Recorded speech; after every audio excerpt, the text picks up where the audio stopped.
ॐ अज्ञानतिमिरन्धस्य ज्ञानाञ्जनशलाकया चक्षुरुन्मिलितं येन तस्मै श्रीगुरवे नमः। वन्देऽहं श्रीगुरोः श्रीयुतपदकमलं श्रीगुरून् वैष्णवांश्च श्रीरूपं साग्रजातं सहगण रघुनाथान्वितं तं सजीवं साद्वैतं सावधूतं परिजनसहितं श्रीकृष्णचैतन्यदेवं श्रीराधाकृष्णपादान् सहगण ललिता श्रीविशाखान्वितांश्च। हे कृष्णा करुणा सिंधो दीनबंधो जगत्पते गोपेश गोपिका कांत राधा कांत नमोस्तुते। तप्त कांचन गौरांगी राधे वृंदावनेश्वरी वृषभानुसुते देवी प्रणमामि हरिप्रिये। नमो महावदान्याय कृष्ण प्रेम प्रदायिने कृष्णाय कृष्ण चैतन्य नाम्ने गौरत्विषे नमः। पंचतत्वात्मकं कृष्णं भक्तरूपस्वरूपकं भक्तावतारं भक्ताख्यं नमामि भक्तशक्तिकं। श्रीकृष्ण चैतन्य प्रभु नित्यानंदा श्री अद्वैता गदाधर श्रीवासदि गौरभक्तवृंद। हरे कृष्णा कृष्णा कृष्णा हरे हरे हरे राम राम राम हरे हरे। जन्माद्यस्य यतोऽन्वयादितरतश्चार्थे सुविज्ञस्वराट् तेने ब्रह्म हृदय आदिकवये मुह्यन्ति यत्सूरयः। तेजो वारिमृदां यथा विनिमयो यत्र त्रिसर्गो मृषा धाम्ना स्वेन सदा निरस्तकुहकं सत्यं परं धीमहि। नारायणं नमस्कृत्य नरं चैव नरोत्तमं देवीं सरस्वतीं व्यासं ततो जयमुदीरयेत्। स्वस्ति अस्तु विश्वस्य खलः प्रसीदतां ध्यायन्तु भूतानि शिवं मिथो धिया। मनश्च भद्रं भजतादधोक्षजे आवेश्यतां no मतिरप्यहैतुकी।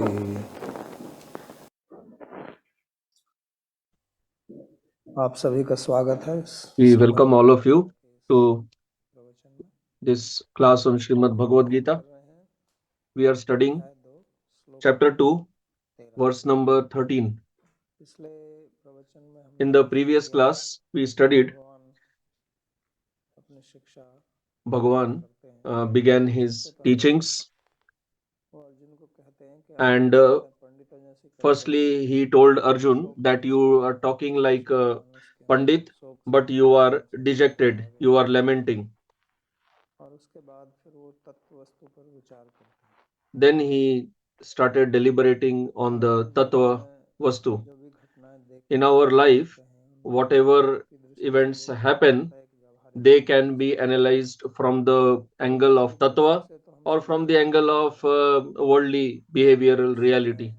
So from the point of worldly behavior, we understand that there are so many human beings, we have relations, and we behave accordingly. But the tattva, the truth behind this is what we should understand, because that is the reality. तो भगवान इसलिए पहले यहाँ जिसका हमें ज्ञान नहीं है So that is why Bhagavan, first of all, he is telling us, he is explaining to us what we don't know, because the worldly behavior that anyway we understand. So Shastra teaches us that what we do not know, and with our own intelligence, with our own experience, we cannot understand that. That is why, first of all, he said that there was never a time when we all were not there. So our general understanding is that we are born, we die. So first of all, he is negating this understanding of ours. He is telling something different. That it is not that we were never there. We all were always there. And it is not that we will never exist in future.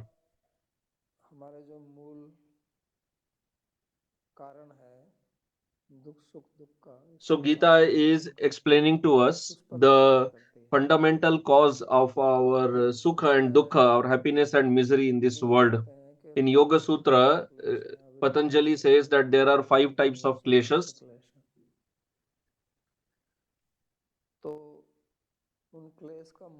So the primary cause, the root cause of those kleshas is avidya. And after avidya, we get into moha, that is bewilderment, and then raga, dvesha. And because of that, we suffer. So, first of all, in order to uproot the avidya, Bhagavan gives this instruction. Because avidya can be removed only through knowledge of tattva. So in this world, we see that everyone has the asmita, uh, identification with the body. We think that we are this body, and because of that, we get into raga and dvesha with these worldly objects. And because of that, there is abhinivesh. We have the fear of death. So here, because Arjun's entire question is related to death, it was related to death, that these people would die, then what will be our benefit by killing these people? So that is why, first of all, he wants to tell, Bhagavan wants to tell that there is no death in reality. Actually, there is no death. So that's why he's talking about the discrimination, the vivek between body and atma, because everyone has fear of death. Even from the smallest Jiva till Brahma, everyone is afraid of death. And when a person lives in fear, then out of fear he performs lot of wrong actions. That is why in Gita, when Bhagavan discusses Daivi and Asuri Prakritis, divine and demoniac natures, he talks about Bhaya.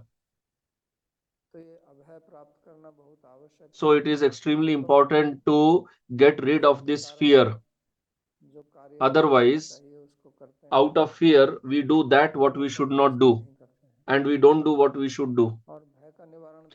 And fear can be eliminated only when we understand that we are beyond death. We never die actually. So that is what Bhagavan is teaching here. This is the knowledge of Tattva.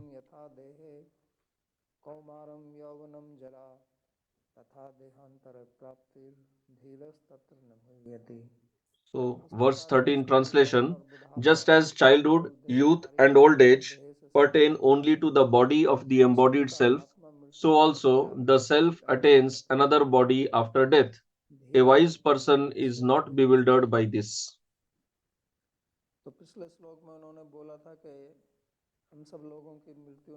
So, in the previous verse, he had told that these people won't die. So, the question can be that why are you telling that nobody dies? We see that everyone dies. Like how they are born, they die also.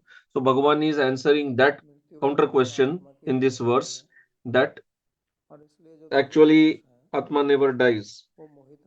And the The person who is wise is never bewildered by this. So that's why instead of using the word Atma, he has used the word Dehina and Deha.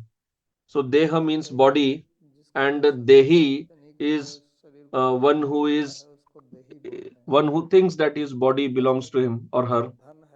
Like we have wealth, dhan, and the owner of wealth is known as dhani.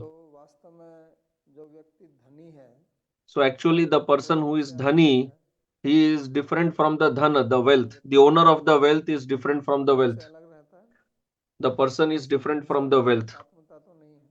So he is not one with the wealth, because wealth may come and go, but the owner of the wealth remains same. A rich man can become poor also. So with from this word we understand that the owner of the wealth is different from the wealth. Similarly, the word that Bhagavan is using Dehi, that word itself proves that the one who is different from the Deha, the body. But now in case of Dhana, wealth, we can see that the owner of the wealth is different from the wealth. But when it comes to the body, it cannot be seen, because it is as if they are joined together, the body and the Atma. But although we cannot see, we can understand from the usage of the words Deha and Dehi. In Sanskrit, Deha word is found from Deha Dhatu, Deha root. Deha means Upachaya. Upachaya means to collect together. Like there are some objects scattered, and you bring them, collect them together. So that is called Upachaya, to collect them. So this body, it is nothing but a collection. It is like a heap. It is a collection of different parts joined together. So in Hindi, there is a proverb which means like the body, it is simply a collection of different parts. Because when this body began, it was just like a drop. Like today, modern science says that this entire universe, it began from one dot, one point. So it was like a all energy concentrated in one dot, and then it expanded. That's what modern science says. So our life is also like that. You can consider it like some mini universe. So just like this vast universe that we see, it began from a point. So this mini universe, our body, it also began with a small point. So here we take consume food and it grows. So this body is nothing but food. By eating food continuously only, this body has grown. So you can experiment. You 2 or 3 days you don't eat, then body will start becoming lean and thin. Weight will go down. So body is nothing but a heap of food in a transformed way. That is why in Sanskrit it is said Deha. Deha means heap, collection. So we are not this, and this collection keeps changing. So first, initially you were small. Mhm. Initially you were a child, then you became young, then there was old age, and those who are still not old, they will become old. So in this we keep changing. So who is changing? We are changing, or our body is changing? So this is something to understand very carefully, because we generally forget this. We just focus on the behavior, on the worldly dealings, but we ignore the tattva. So our life is made of both the things, the tattva as well as the worldly dealing. So both are important. Just like there is knowledge of worldly dealings, there equally important is knowledge of tattva. So we should have knowledge of both. Otherwise, we live in agyan, we live in ignorance, and then we become bewildered. So our body is always transforming or changing. There is continuous transformation in that. So when we were like a child, and then the body transformed and we have grown up. We have grown up means our body is grown up, but we never felt sad. We were happy. If by the transformation of body only we become sad, then when we grew up from childhood to youth, then also we should have felt sad. We should have cried. But everyone becomes happy when he or she grows up. And as we start becoming old, then we start becoming anxious. But the way the body is transforming now, similarly, death is also just a change. That is why Bhagavan is telling Tatha Deha Antara Prapti. So the Atma leaves one day, one body and enters another body. So in this phase of transformation, the wise person who is called Dhira here in this verse, Dhir means one who is doing the dharan, one who holds himself.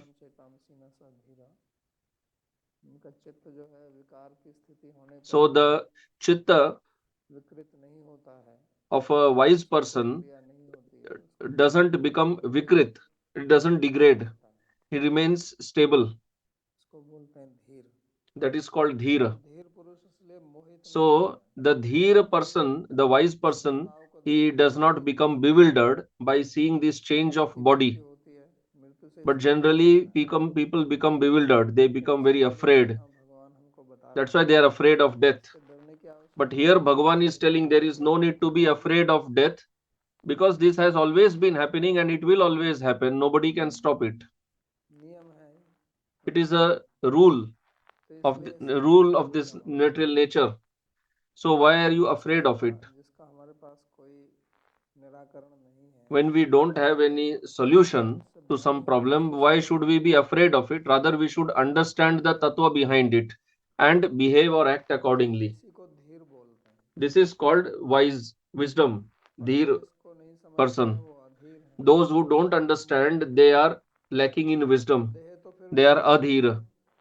So we will again get this body. When we leave one body, we enter another body. What is there to be afraid of that, and why should we lament for that? This is what Bhagavan is trying to explain here. So our gross body and subtle body both are continuously transforming. When you were a child, when you used to see any dream, then you saw yourself as a child. Now that you have grown up, in dream also you see yourself as a grown up person. So it seems that even the subtle body, that is also actually changing. But everybody can intuitively feel that I am not changing. I am seeing this change of body, but while witnessing the change of body, everyone can understand or experience or feel that I am not changing. Because wherever there is a transformation, any transformation always is happening on a foundation of another object which is not transforming.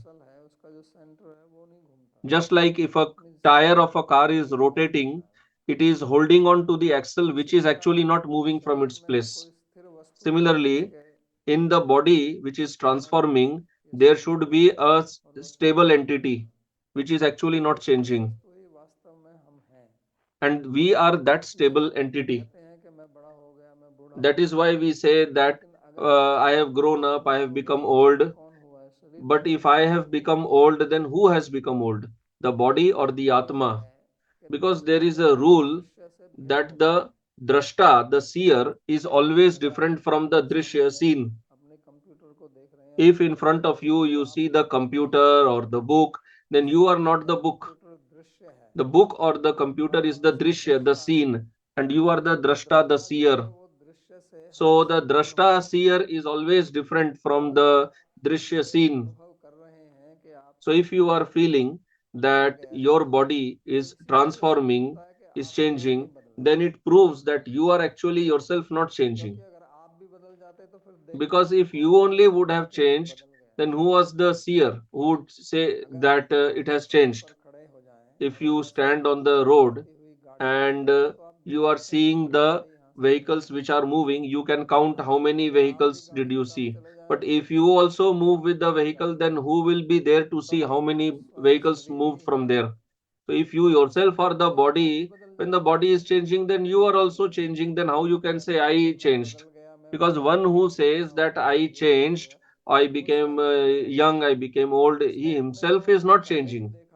He saw himself or she saw herself earlier also, and now that person is seeing himself or herself in the youth or in the old age. That's why he can speak like this. So when we understand this properly and we hold ingrain it in our understanding, then we will never be afraid of death. And not being afraid of death does not mean that I just go anywhere, let anybody kill me, it doesn't matter. No, we try to protect ourselves and we perform our duty, but the death which is inevitable, which cannot be stopped and it will come definitely, we will not be afraid of that. Otherwise, generally, when a person becomes old and death approaches him, then he becomes very anxious or afraid. He may or may not express it. So, if we see our own experience also, we never feel that we never existed. We never feel like that intuitively.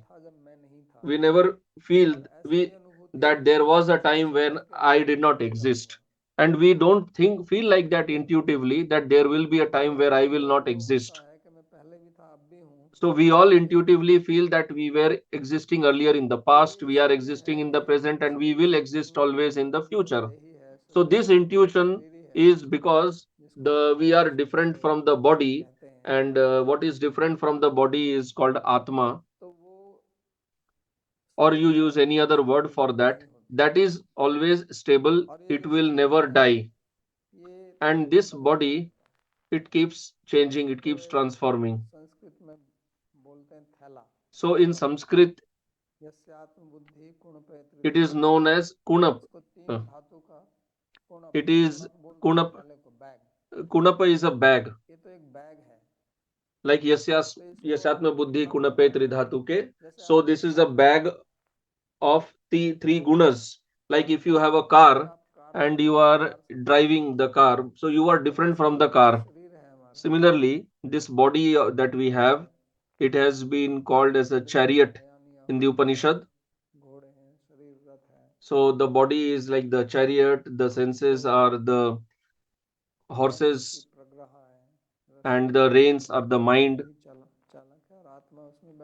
and the buddhi, intelligence, is the driver, and the atma is sitting there as the passenger.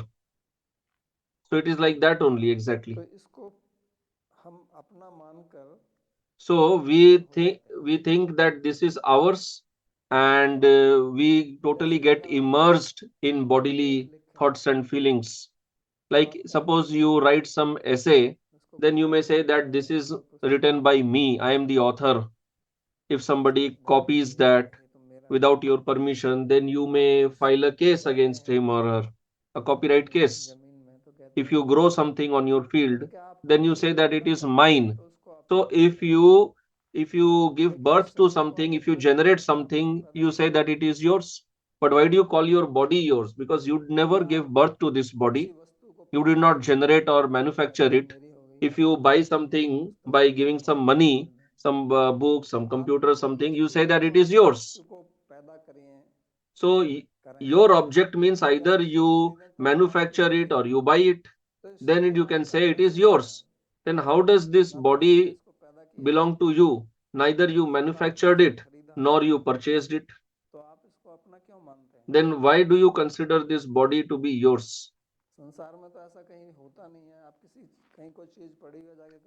It doesn't happen in this world. You can't say that you see something and then you say this is object is mine. It is illogical telling that this body is mine. Maybe to maximum extent your parents may still tell you that this body is theirs because they gave birth to this body and they maintained it by spending money. But what we say is that this body is mine. and we tell our parents that who are you to claim that this body is yours. So this is wrong, because if you go to somebody's field and then you say that this crop belongs to me, how is that logical? How is that correct? So think about it. By what logic you think or say that this body belongs to you? You are the owner of this body. So there is no logic in that, that this body belongs to you. In Purva Mimamsa, there is a rule, Sanghatasya Pararthatvat. So whenever there is any Sanghat, Sanghat means joining. Like this table is a Sanghata, it is a collection of different parts. All the material objects we see around us, they are all Sanghat. They are collection of various parts. Our body is also a Sanghat. Like I said that this Deham is made by De Dhatu. So this Sanghat that happens, it is not for oneself, it is for others.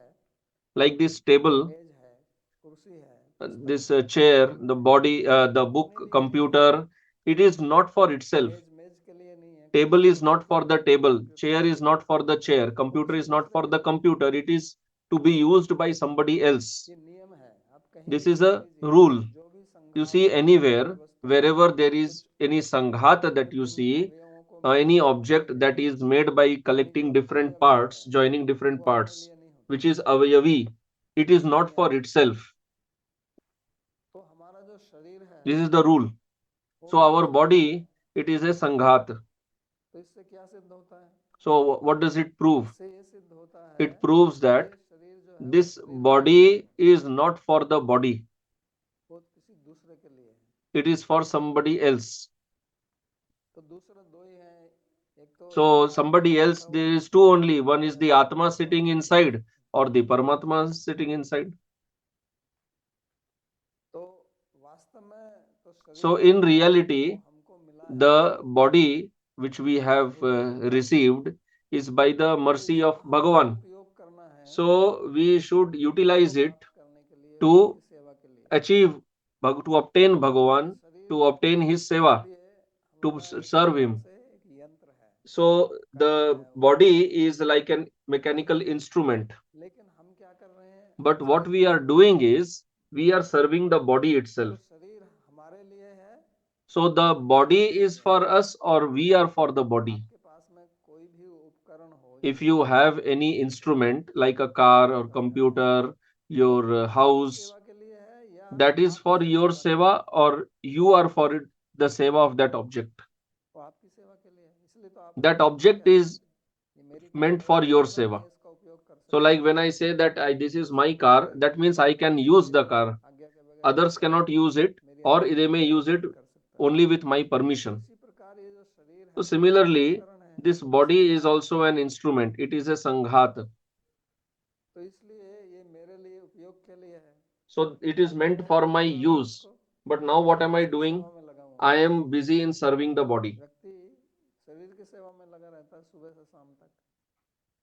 From morning to evening, every person is busy in serving the body. Feed it, bathe it, dress it. Like in temple, how we serve the deity,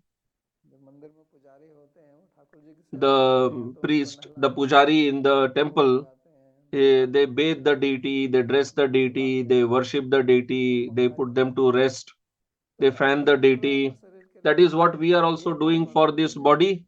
This body has become our Bhagavan. If you analyze properly how much time in the day we invest only for the body. Whatever we are doing for the body only. Right from waking up, we become busy in serving the body. And then whole day remain busy in serving the body only. Either we are serving the body, or we are working for it. So either we serve the deity directly, or we perform like Pujari serves the deity directly, or does some other sevas which are also meant for the service of deity only. So similarly, either we are directly serving the body, or we are engaged in some profession which is meant to maintain the body. So this is a very perplexing situation in our life, that that object which should serve us, we only end up serving it. Like there is some car, the car is meant to travel, to be used by us to travel somewhere, not that you just keep it, lock it in your home and just keep cleaning it, washing it and shining it. So Bhagavan also says that this body is a yantra, it's a mechanical instrument.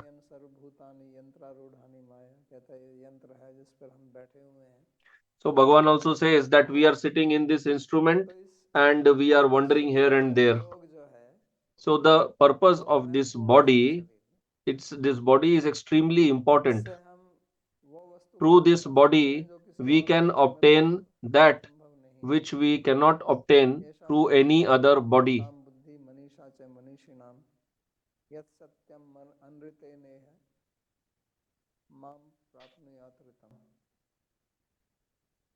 तो भगवान श्री कृष्ण स्वयं ही कह रहे हैं. So Bhagavan Sri Krishna is telling himself, telling that this body has such a one great quality that although it is temporary, but through this body we can achieve the eternal substance, that is Bhagavan himself.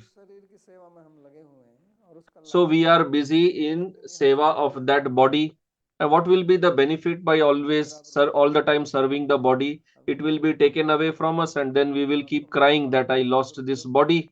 But what can be done? You misused what was given to you. If some facility is given to you and that facility is meant for doing something productive, like if you are working in a company and you are posted on a very responsible position, so you are given more facilities than others. Why? So that you can do better service, more important service than others.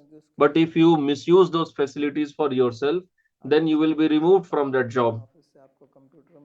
So if you are working in an office and you have been given a computer, so that computer is meant for doing office work, not for your personal work.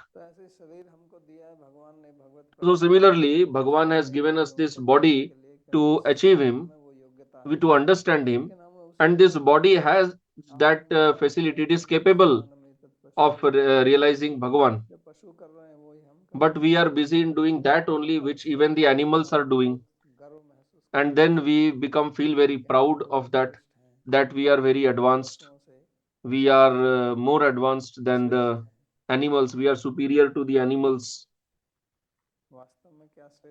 But in reality, what is advancement? What is superiority? Bhartrihari ji has said that this man is also animal only, except the horn and the tail. Man is is an animal without horn and tail. Because if he doesn't know Sahitya, no Sangeet, no Kala, then if you don't understand Shastra, then what is the difference between you and the animal? What you are doing, what the animal is also doing.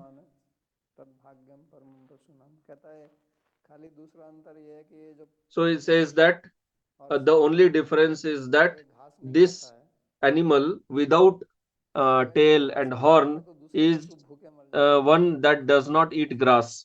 But if this animal, which is in the form of a human being, would have eaten grass, then even the animals would have died out of hunger.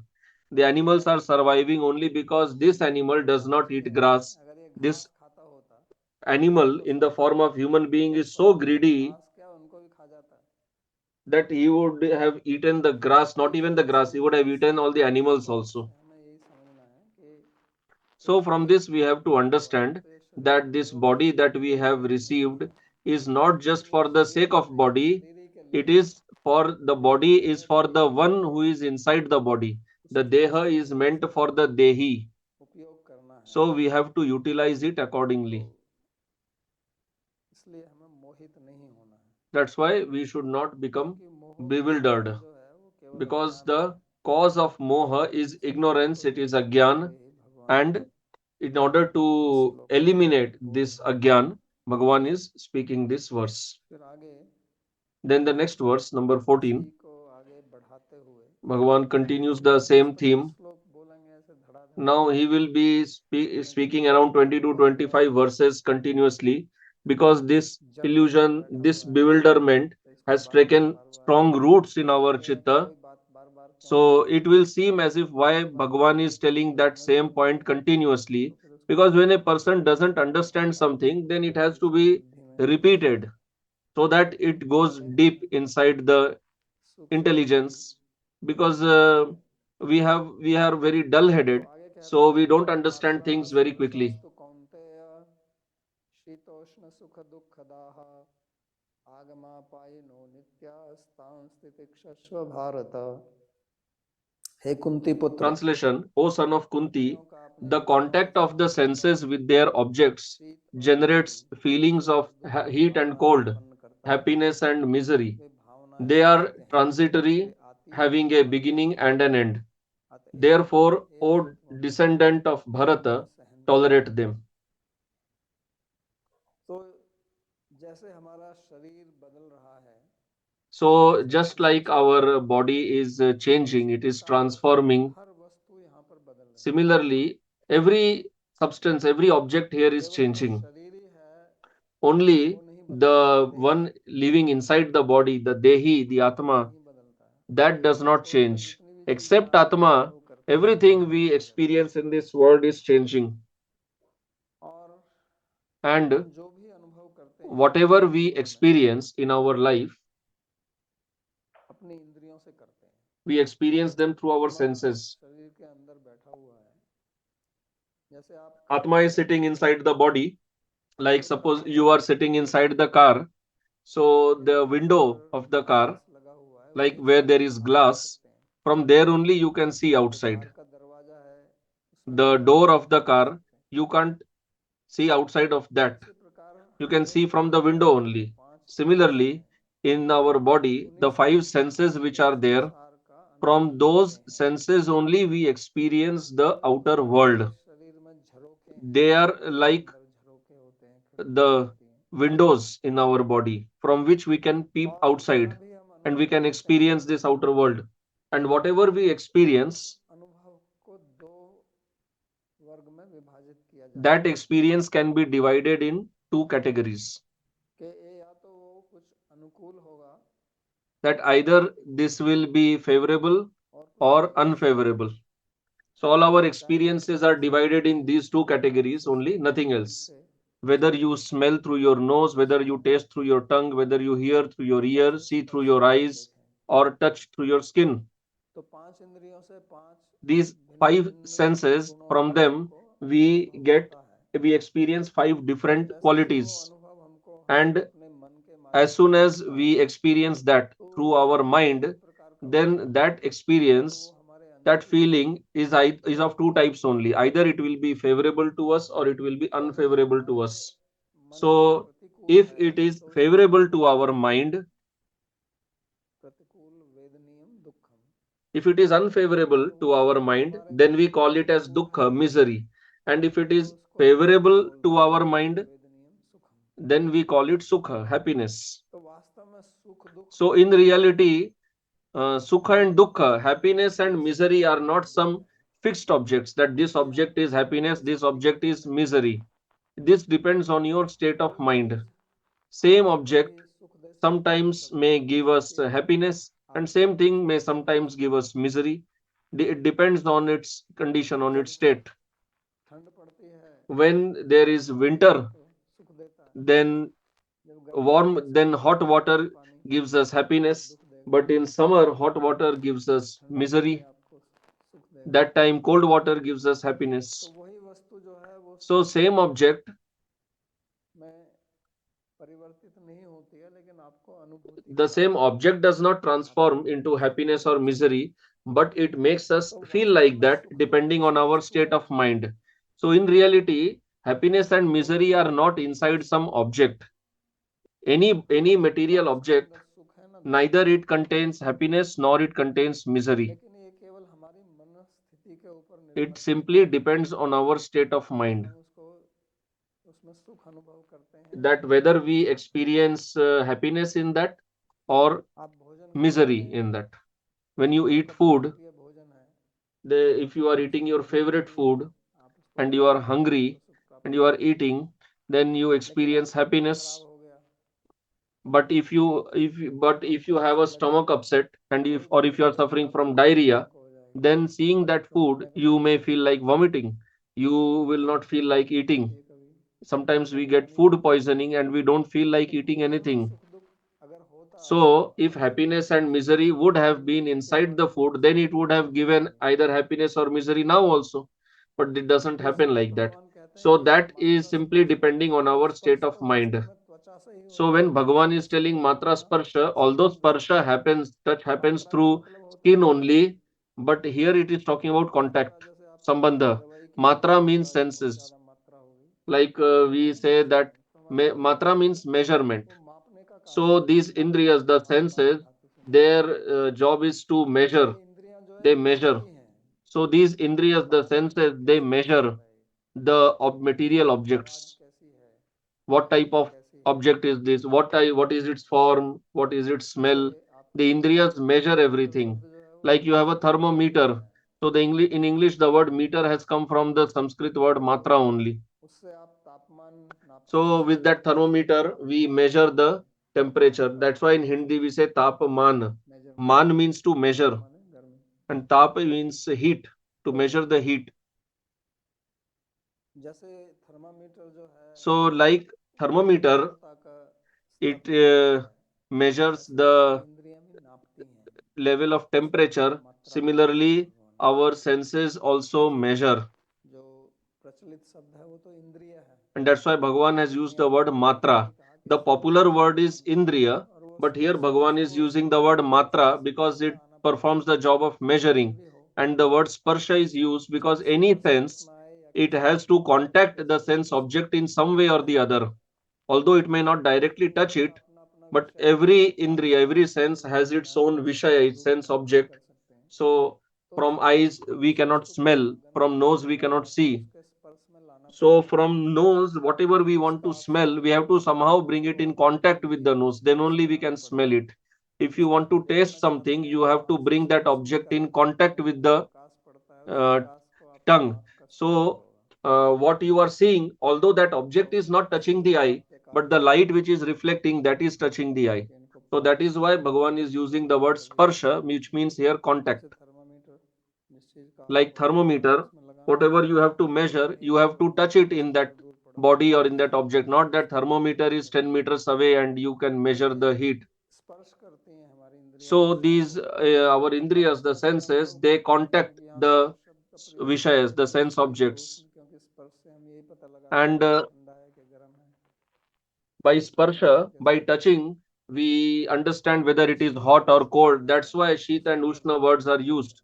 And then that Shita or Ushna, the cold or the warmth, it gives us suffering or happiness. So this Shita and Ushna, the feeling of cold and heat here, it gives us, it is simply a mental reaction. Sukha word is made with two syllables, su and kha. Kha means akasha and su means good. So sukha means good akash. And du and kha, that is dukha, it is also made with two aksharas. It is from, it is actually dush, but that dush shav turns into visarga, it is dukha. So it is bad akasha. So our mind, it is called here Akash, the heart, the chitta is called Akash. So what type of effect happens in that Akash of the mind or the heart? That effect is called Sukha or Dukha. In reality, there is no Sukha or Dukha. Like we say that he gave me Sukha or Dukha. So it is not that like giving some chocolate, like you give somebody some gulab jamun. So Sukh is not some object that you can lift and give to somebody. It it depends on how the person's senses or mind reacts. You told him or her nice words, dealt nicely, and he or she had good experience. That is called sukha. So in reality, there is no sukha anywhere. That's why we keep searching sukha everywhere. So Arjun is also feeling that these people will die, my relatives will die, I will not get sukha. That's why he is now having dukkha, he is having misery. So in reality, he has actually never got any sukha or happiness from those relatives. What did Duryodhan give him? But from any object, we get sukha or dukkha only when we have some samskaras, we have some attachment to that. Any object you like it only when you have attachment in that. Like if you have some relation with somebody and you have attachment in him or her, then when you see that person you like sitting with him, you like talking to him, you like working with him. But when you don't have, when your attachment is removed from that person, maybe due to fighting or whatever, now you don't like that person. So sukha is not coming anywhere from outside. This is a great illusion that people have. That's why Bhagavan told in the previous verse that the dhir people, the wise people do not become bewildered. But because of moha, because of illusion or bewilderment, we think that I am getting sukha from this person or this activity or this place. Different people have different ideas. Some people say, okay, let's go to the riverside, we will feel happy. Let's go to the beach, we will feel happy there. Some people feel happy based on time, that today is my birthday, I am happy. So every day is same only. What is special in birthday? Are flowers falling from the sky? It is simply or some idea in the mind. What special happens on birthday? There is nothing special. So based on time, place, circumstance, you get, let's say you get some position, you get promoted in your job, then you become very happy. But the other person who is also sitting, after some time, you will also become like that only other person who already got promoted. And after some time, you will again start feeling like ordinary only. Then you will start dreaming about a position which is again higher than that position. So we keep searching for sukha, that we were try to derive happiness from some person, some material object, new computer, new car, new mobile, new this, that, whatever it is. We will think we will derive happiness from that. Then based on circumstances, situations, we try to derive happiness from them. So we try to measure these people, objects, and situations according to sukha and dukkha. But actually, no person, no object, no situation, no event, no country, no timing, none of them have any sukha, any happiness anywhere. Because if they would have had some happiness, then everybody would have got that. Like sweetness is inherent in the sugar. Anybody who puts that sugar in his mouth will feel the sweet taste because it is inherent in the object itself. Similarly, if some person would have sukha in himself or herself, anybody would come in contact with that person would experience the sukha. And if any situation has happiness inherent in it, then everyone who falls in that situation should feel happy.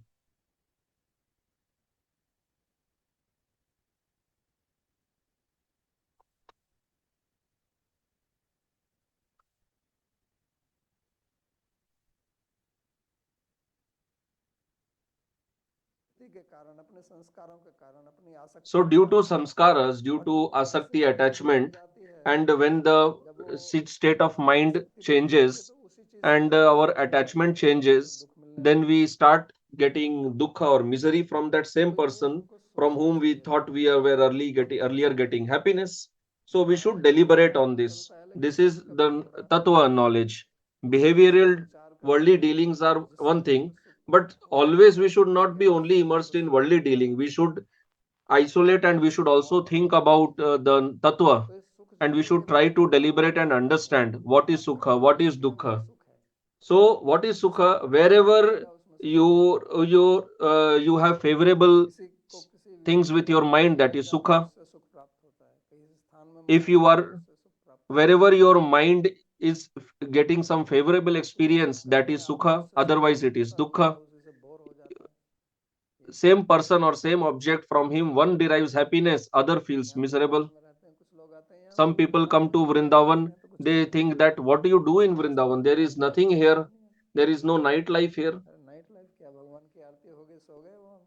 What nightlife? Once Aarti is done, now he has been put to, he is resting. So people feel very much boring here in Vrindavan. So this sukha and dukkha, they are not in the vishaya, not in the objects. This is all based on our raga and dvesha. That determines our feeling of happiness and misery. Like I told about the five kleshas. So in people, objects, situations, circumstances, countries, timings, we have raga and dvesha. These are states of mind, and that is due to avidya.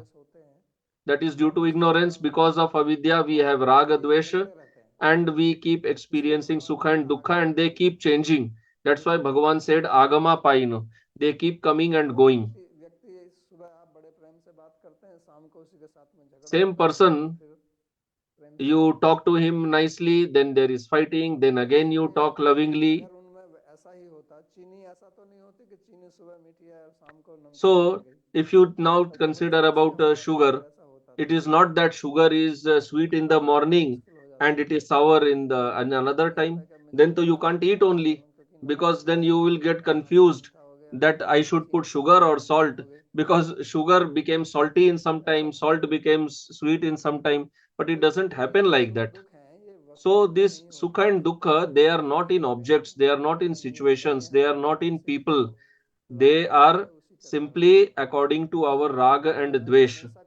And our mind, whenever it will experience, it will feel something, it will always analyze whether it is favorable or unfavorable. Even if you don't see some person, if you see that person, either you feel good or bad. If you hear some music, you may like it or dislike it. If you go to some place, you like or dislike. So your mind is always immersed in this duality. It creates this duality. In reality, there is no duality anywhere. There is no duality outside. The object is object only. The object doesn't have sukha or dukkha in it. It is neither good nor bad. Like knife is neither good nor bad. Gun is neither good nor bad. But how we see it, how we use it, that determines whether it is good or bad. So this duality, this is our in our mind, and this is according to our samskaras, our raga, dvesha. So mind sees it like that. It is not that it has generated or given birth to that duality. It just sees it like that. That's why that also keeps on changing. It is not stable. It is not permanent. It is that duality is now of one type, another time it will be different type. Same object, now I like it, next time I dislike it. That is why the wise person, he tolerates it. That's why Bhagavan is telling Tam Stitikshasva Bharata. That is why, oh Bharata, please tolerate this. So this tolerance, if we can get it, then we can rise beyond happiness and distress. And beyond happiness and distress is ananda. Beyond sukha and dukkha is ananda. So actually we are searching for ananda, but we immerse ourselves in this happiness and distress, and mostly we suffer misery only. So anything which is not lying in one place, we will never get it there. So there was a person, he was addicted to drinking wine. So he was going daily. He was he, so he was going to the bar to drink daily. In Sanskrit, it is known as Madhushala. In Sanskrit, we have these nice words like there is Goshala, there is Pakshala. Similarly, there is Madhushala, the bar. So one day he came late at the night and he was not able to stand properly. He reached home and he was trying to unlock the house. He had drunk so much, so the key fell down, and there it was dark. He could not understand. So when he was searching, he could not find it. So outside there was a lamp post on the street. Street light was there. There he started searching because he was already drunk. So his neighbor was a devotee who used to wake up early in the morning. This person used to sleep very late till around say 4 o'clock. So the neighbor was wondering how he wake up quickly today. So then he thought that what happened? Why have you woken up so early? So he told that no, I have not woken up early. I have not still not slept. So the neighbor asked, what are you doing? And he replied, I am searching for the key. So the neighbor thought that okay, let me try to help him in finding the key, but they could not find. So then the neighbor asked that where had your key fallen? So then he replied, it had fallen there in front of my home. So then the neighbor replied, why are you searching it here if it had fallen there? So the drunk person said that there it is dark. Don't you understand? How can I find it in the darkness? Here there is lights. That's why I'm searching it here.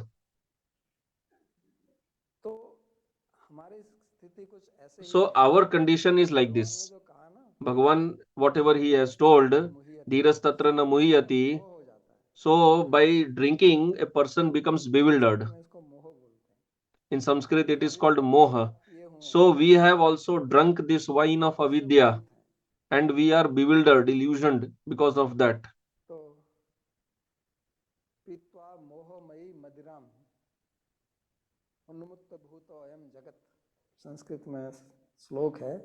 In Sanskrit, there is a verse that this world, these worldly people, they have drunk this wine of moha and they have become mad. So this madness is that we are searching for happiness where there is no happiness. Why we are searching? Because there we feel there is light. How we will get in darkness?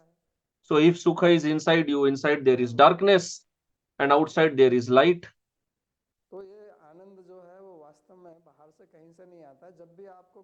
So this ananda, you don't get it from anywhere from outside. In any object, when you experience sukha or ananda, you simply feel like that because you get attached to that. You immerse your mind in that. If your mind is not immersed in that, then you will never get sukha out of it, whatever it may be. If you have a very favorite food and your mind is immersed somewhere else, if some person died, some there was accident, then you will not be happy eating that food that time because your mind is somewhere else. So there is actually no sukha or dukkha outside. So Bhagavan is not telling that directly, but he is telling it comes and goes. So in sugar, sweetness is always there. Does it come and go? But if we had the illusion that either it is salty or it is sweet, then we will have illusion that sometimes it is salty, sometimes it is sweet. So because there is no sukha or dukkha in any object, we start getting into illusion that there is happiness in it or there is misery in it. So Bhagavan is telling, don't remain in this, rise beyond all this. Because we have a mind, and this is the job of mind to always be in the duality. Wherever you see, there will be two parties. Anywhere you go to any organization, any family, you will always see two. Minimum two groups will be there. So why? Because mind is always doing this. Mind always breaks everything into two. So mind will always do this. Until and unless you immerse your mind in Bhagavan, it will always remain caught up in this duality. So this is what Bhagavan says. And at the end, Bhagavan says, now I will tell you the topmost secret. What is that? You immerse your mind in me. Because Bhagavan doesn't have any duality. Bhagavan is stable, he does not change.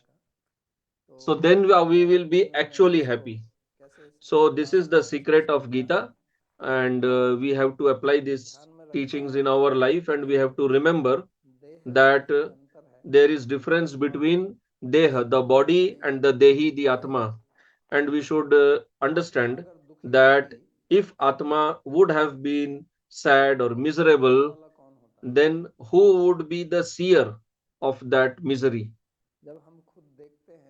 when we see that we are miserable, that means we are away from that misery. Take that same example. If somebody says that I am rich, I am dhani, that means I am not that dhana, the wealth. I am different from that. So if somebody says I am dukhi, I am miserable, that means I am not that dukkha. I am away, outside that dukkha. So Atma is neither happy nor miserable. Atma is Atma. Atma is beyond this happiness and misery. But when we do not understand this out of illusion, then we start seeing happiness and misery in all these material objects, and our life gets spent in that. If Atma becomes miserable, then who will be the witness of that misery? Because the witness cannot be the misery. Witness is different from the misery. So today we will stop here. If you have any question, you can ask.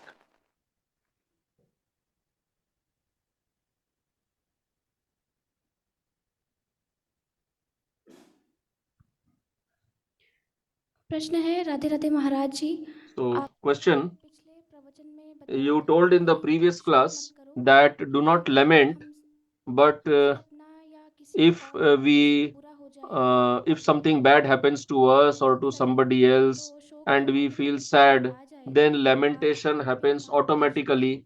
Can you kindly guide me? तो automatically आता है, वही तो यहाँ बता रहे हैं भगवान। So that is what Bhagavan is telling. This happens automatically, but you have to put effort to rise beyond that.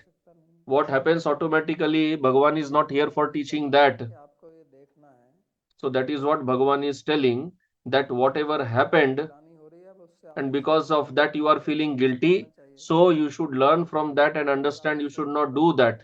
And if you remain dejected, then you will neither take the lesson nor you will come out of that lamentation. So if you have done something wrong to somebody, then you should apologize and get out of that lamentation. उत्कर्ष जी कहते हैं, जय जय श्री राधे महाराज। शष्टांग Next दंडवत question. महाराज, मुझे निद्रा एवं आलस बहुत रहता है। My problem is that I have lot of sleep and laziness, or you may say this is my addiction. How can I get rid of it? I take some vow that I will not do like that, and after 1 2 days again same thing happens. So because of my attachment to the body, दृढ़ता नहीं आ पा रही, I कृपया am not मार्गदर्शन fixed up in achieving my goal. Can you kindly guide me? So the solution is you associate with those people who are very fixed up in achieving their goal. So association will help you. If you are yourself not able to do something, take help from others. That is why in our country there has been the system of making ashrams, because people can go, because everyone is not so self motivated, not so enthusiastic. But when you go to the ashram, live there, you follow its rules, you slowly you associate with very determined fixed up people. So you also make something, one system like this, that whenever you get time, go and live for some time period in an ashram, participate in the programs there, so that you can come out of your tamas. प्रश्न है राधे राधे महाराज जी, Next Bhagavad Gita question. जी श्लोक और उसकी टीका पढ़ने के बाद important points कैसे When याद after रखें? reading Bhagavad Gita verse and its commentary, how can I remember the important points? Can you guide me? So you should note the important points in a notebook and you should keep repeating them. Keep repeating them until and unless you memorize it. Then you have to internalize it, think about it, deliberate on it, and try to apply it in your life. Then it will happen, because this is knowledge is meant for application. It is not for memorization. उनका ही कहना है कि राधे राधे महाराज जी, आज मेरा भी birthday है, कृपया मार्गदर्शन करें। So next question is, today is my birthday also, so please guide me. So what guidance can I give for your birthday?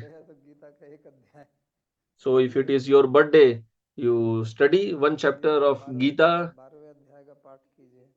recite the 12th chapter of Bhagavad Gita. So it is good if it is your birthday. तो क्या सुख दुख आसक्ति से आता है या आसक्ति So सुख the question is, do Sukha? दोनों सुना तो दोनों से चलता है, एक दूसरे के पूरक हैं। So the question, from where Sukha Dukkha is from Asakti or Asakti is from Sukha Dukkha? So they complement each other. By Asakti, by attachment, we get samskaras of Sukha Dukkha, and when we experience that, again we become attached. So they keep nourishing each other. Attachment and this happiness misery. अगर मैं शरीर को Next question. से भगवान का मानूं या भगवान ने दिया हुआ Should I understand by this body to be given by God? या मैं शरीर मानूं, कोई भी कंडीशन में हमको शरीर को ध्यान रखना चाहिए कॉन्शियस से. So whatever way we understand this body, we have to be conscious of this body. Either it is given by Bhagavan or in ignorance we think it is ours. But in any way we are conscious of it. So we have to maintain it by yoga, pranayam, whatever. So why can't we forget it? Why we have to always be conscious of it? What is the importance of that? Because even if we do sadhana, bhajan, japa, we have to do it with that only.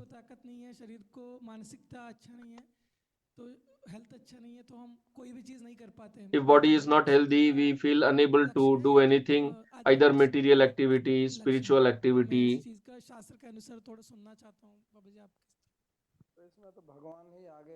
So Bhagavan himself will tell in the upcoming verses.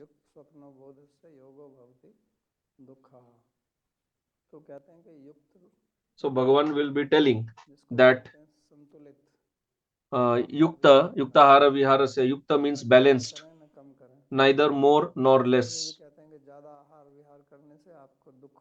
Because if you eat too much, if you entertain yourself too much, you will suffer.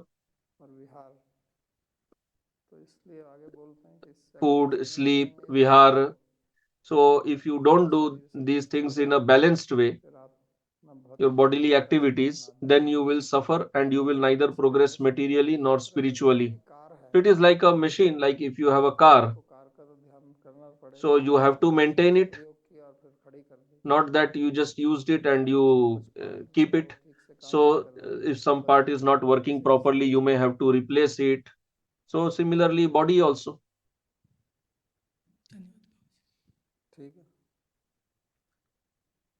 Okay.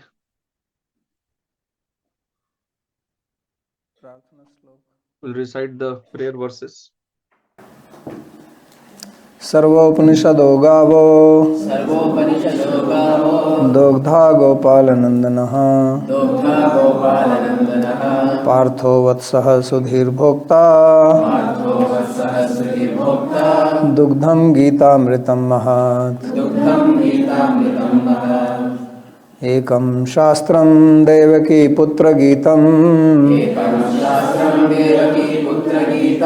एको देवो देवकी पुत्र एव एको मन्त्रस्तस्य नामानि यानि कर्माप्येकं तस्य देवस्य सेवा कार्पण्यदोषोपहतः स्वभावः पृच्छामि त्वां धर्मसम्मूढचेताः यच्छ्रेयः स्यान्निश्चितं ब्रूहि तन्मे शिष्यस्तेऽहं शाधिमां त्वां प्रपन्नम् यत्र योगेश्वरः कृष्णो यत्र पार्थो धनुर्धरः तत्र श्रीर्विजयो भूतिर्ध्रुवा नीतिर्मतिर्मम कृष्णाय वासुदेवाय देवकी नंदनाय च नंदगोपकुमाराय गोविंदाय नमो नमः नमः पंकजनाभाय नमः पंकजमालिने नमः पंकजनेत्राय नमस्ते पंकजंघ्रये भवे भवे यथा भक्तिः पादयोस्तव जायते तथा कुरुष्व देवेश नाथस्त्वं नो यतः प्रभो नाम संकीर्तनं यस्य सर्वपाप प्रणाशनम् प्रणामो दुःखशमनस्तं नमामि हरिं परम् हरि ओम तत्सत्।